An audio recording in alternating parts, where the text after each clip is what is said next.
नमस्कार दोस्तों, मैं पूजा यादव बिंग ऑर्गेनिक से जैविक खेती और बागवानी में आपके साथी। जो लोग मुझे पहली बार सुन रहे हैं उन्हें मैं बता दूं, बिंग ऑर्गेनिक एक ऐसा चैनल है जिस पर जैविक खेती, बागवानी और वर्मी कंपोस्टिंग से जुड़ी हर संभव जानकारी दी जाती है। दोस्तों, हमारा एक ही लक्ष्य है कि किसान को हम आत्मनिर्भर बना सके, वो खुद के लिए खुद खाद तैयार कर सके, कीटनाशक बना सके, वो हर चीज़ जिसकी उसे खेती में ज़रूरत है, जिसकी उसे आवश्यकता है, वो स्वयं तैयार कर सके, उसकी बाज़ार से डिपेंडेंसी पूरी तरह से ख़त्म हो जाए। तो यदि आप मेरे चैनल पर नए हैं तो प्लीज़ सब्सक्राइब कर लीजिए और इसी तरीके के वीडियोस यदि आप देखना चाहते हैं तो बेल आइकन को भी प्रेस कर दीजिए। दोस्तों, क्या कभी सिर्फ भिंडी से आप भिंडी की सब्ज़ी प्रिपेयर कर सकते हैं? नहीं ना। उसमें जो मसाले डलने हैं उसी से उसका स्वाद आना है। जी हाँ, आप बिना नमक, बिना मिर्च मसालों की कैसे सब्ज़ी तैयार करेंगे?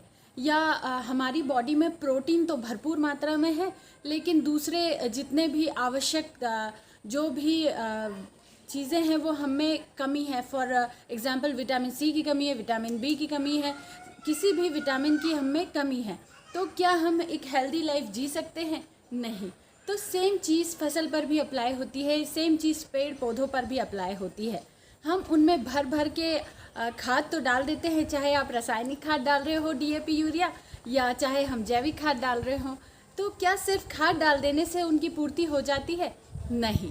कुछ ऐसे पोषक तत्व होते हैं जिनकी बहुत कम मात्रा में आवश्यकता होती है, लेकिन एक फसल की अच्छी ग्रोथ के लिए अनिवार्य रूप से उन्हें डालना ज़रूरी होता है। चाहे वो कम मात्रा में डले। खाने में नमक बहुत कम मात्रा में डलता है, लेकिन नमक का काम नमक ही करता है, उसका स्वाद वही ला सकता है। तो सेम चीज़ हमें फसलों पर भी अप्लाई करनी होती है कि जो पोषक तत्वों की पूर्ति कुछ पर्टिकुलर पोषक तत्व ही कर सकते हैं, उसके लिए हमें उन्हें ही बनाकर फसल को देना होगा, तभी हम एक स्वस्थ और अच्छी फसल की पैदावार ले पाएंगे। तो दोस्तों, जो सूक्ष्म पोषक तत्व होते हैं, आप उन्हें जैविक विधि से कैसे तैयार करें, कैसे आप बिना पैसा खर्च किए या मिनिमम खर्च में आप कैसे जैविक पोषक तत्व बना सकते हैं, आज हम उसके बारे में विस्तार से बात करने वाले हैं। कैसे बनाएं, किन किन फसलों पर उपयोग करें और इसके क्या क्या फ़ायदे होंगे।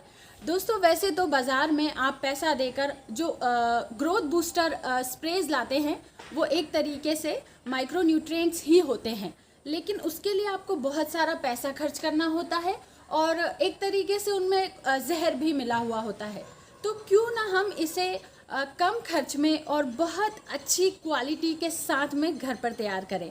तो आइए दोस्तों, शुरू करते हैं आज का एक और informative video. Organic micro nutrients कैसे तैयार करें। इसके लिए हम सिर्फ उन्हीं चीज़ों का इस्तेमाल करने वाले हैं जो किसी भी किसान के घर में बड़ी आसानी से मिल जाती है, जिसमें हम कुछ दालों का उपयोग करेंगे और कुछ बीजों का उपयोग करेंगे। तो अगर मैं दालों की बात करूं तो इनमें से जो भी दाल आपके घर में आसानी से उपलब्ध हो जाए, आप उसका भी उपयोग कर सकते हैं। कोई हार्ड एंड फास्ट रूल नहीं है कि हमें सिर्फ इसका उपयोग करना है। इन दालों और बीजों के अलावा हमें सिर्फ और सिर्फ वेस्ट डिकम्पोज़र की आवश्यकता होगी। तो अगर सूची की बात करूं मैं, तो अरहर की दाल आप ले लीजिए 2 किलो। हर घर में आसानी से मिल जाती है, किसान भाई तो स्वयं ही अरहर की दाल उगाते हैं। तो अरहर की दाल ले लीजिए। मूंग की दाल ले लीजिए। मूंग दाल अगर नहीं है तो आप खड़ा मूंग भी ले सकते हैं, ये भी 2 किलो लेना है आपको।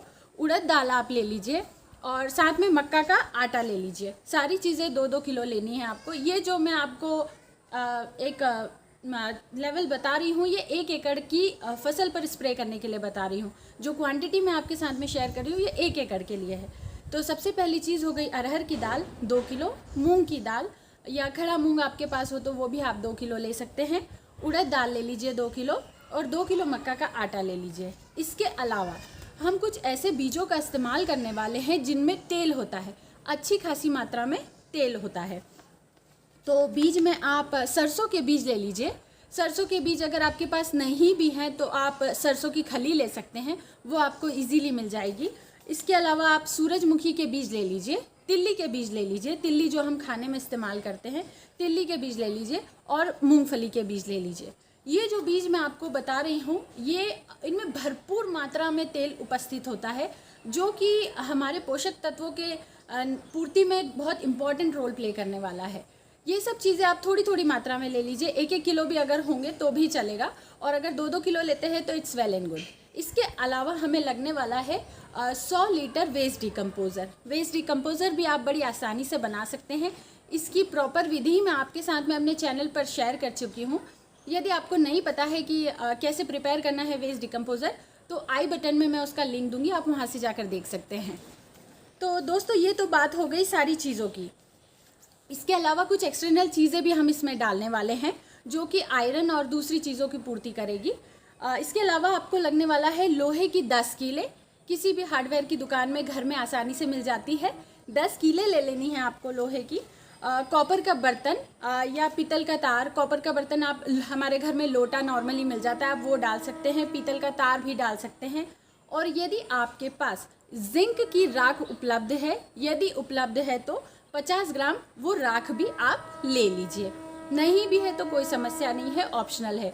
अगर होगी तो और भी अच्छी बात है। अब दोस्तों, ये जितना भी सामान हमने इकट्ठा किया है, जितनी दालें हैं जितनी दालें हैं, जितने बीज हैं, लोहे की कीलें हैं, तांबे का बर्तन है और जिंक की राख है, इन सभी को 100 लीटर वेस्ट डिकम्पोज़र में डालकर आप छोड़ दीजिए और उसे लकड़ी के डंडे की सहायता से सुबह शाम हिलाते रहिए। ये प्रोसेस आपको 10 दिनों तक करना है। 10 दिनों तक इस घोल को आप इसी तरीके से सुबह शाम लकड़ी के डंडे की सहायता से हिलाते रहिए और इसे ढकते टाइम ध्यान रखिएगा कि एरेशन प्रॉपर तरीके से हो। लकड़ी के गत्ते से ढक दीजिए या टाट की बोरी से ढक दीजिए। ऐसी चीज़ से ढकिए जिससे एरेशन प्रॉपर तरीके से होता रहे। जो जीवाणु हम उसमें बनाना चाह रहे हैं वो अच्छे से बन सके। 10 दिनों बाद आप देखेंगे कि जो घोल आपने रखा था उसमें से एक हल्की हल्की महक आने लगी है और जब आप उसकी ऊपरी सतह को देखेंगे तो उसके ऊपर एक मोटी सी लेयर आपको दिखाई देगी। ये इससे आप पहचान सकते हैं कि आपकी जो माइक्रो न्यूट्रिएंट्स हैं वो अच्छे से तैयार हो गए हैं और ये आप स्टोर करके भी रख सकते हैं। ऐसा नहीं है कि आपने बनाया है और आपको तुरंत के तुरंत ही इसे यूज़ करना पड़ेगा। आप 6 महीने तक इसे स्टोर भी करके रख सकते हैं, बाद में भी ख़राब नहीं होगा, सिर्फ इसकी क्वालिटी में अंतर आ जाता है। और यदि आप इसे बढ़ाना चाहते हैं तो आप इसमें कुछ मात्रा में गुड़ डाल दीजिए और वेस्ट डिकम्पोज़र डाल दीजिए और इसे फिर से बनने के लिए रख दीजिए। बहुत ही आसान विधि है और जिस तरीके की इसकी विधि है आसान, वैसा ही इसका उपयोग भी है। बहुत इजी तरीके से हम इसे उपयोग कर सकते हैं। उपयोग किस समय पर करना है, इसे मुख्यतः आपको 2 समय पर आप इसका यूज़ करेंगे तो इसके बेस्ट रिजल्ट्स आपको मिलेंगे। पहला, जब आपकी फसल में फूल आने लगे। जब फूल आने लगे तो उस फूल को अच्छे से बैठाने के लिए आप जो जैविक पोषक तत्व आपने बनाए हैं उनका स्प्रे कर दीजिए। दूसरा होता है जब आपका फूल फल में कन्वर्ट होने लगे, उस टाइम पे भी पौधे को बहुत ज़्यादा एनर्जी की ज़रूरत होती है, आप उस टाइम पे इसका स्प्रे करिए। तो मुख्यतः 2 बार आपको इसका स्प्रे करना है, जब आपका फूल बन रहा हो और दूसरा जब आपका फूल फल में कन्वर्ट हो रहा हो। इसके अलावा भी आप इसका स्प्रे कर सकते हैं महीने में 2 बार आवश्यकता अनुसार। आपको लग रहा है कि फसल थोड़ी डल हो गई है, फसल को एक्स्ट्रा एनर्जी की ज़रूरत है, तो आप इसका स्प्रे कर दीजिए, बहुत ही अच्छे रिजल्ट्स आएंगे। तो ये तो बात हो गई कि हम इसे कब यूज़ कर सकते हैं। अब इसे यूज़ कैसे करना है, तो दोस्तों हम इसे 10% के हिसाब से यूज़ करेंगे।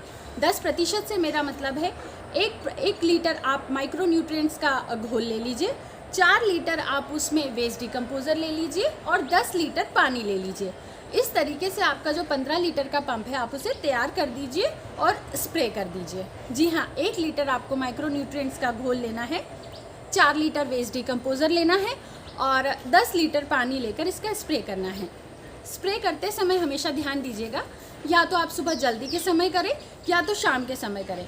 दोपहर में या तेज़ धूप में इसका स्प्रे नहीं करना है, नहीं तो ये बिल्कुल काम नहीं करेगा। तो आपको प्रेफर यही करना है कि आप मॉर्निंग में करें या तो इवनिंग में करें। किन किन फसलों पर इनका इस्तेमाल किया जा सकता है? दोस्तों, हर प्रकार की फसल पर आप इसका स्प्रे बिना किसी परेशानी के कर सकते हैं। इसका कोई दुष्प्रभाव नहीं होता, कोई साइड इफ़ेक्ट नहीं होता, 100% ऑर्गेनिक होता है और रिजल्ट्स तो जो आपको रासायनिक आपके ग्रोथ बूस्टर्स भी नहीं देंगे, वो रिजल्ट्स आपको इस जैविक सूक्ष्म तत्वों से बहुत आसानी से मिल जाएंगे। अगर मैं इसके फ़ायदों की बात करूं कि क्या क्या फ़ायदे इसके होते हैं, तो सबसे पहली चीज़ ये बहुत ही किफ़ायती है।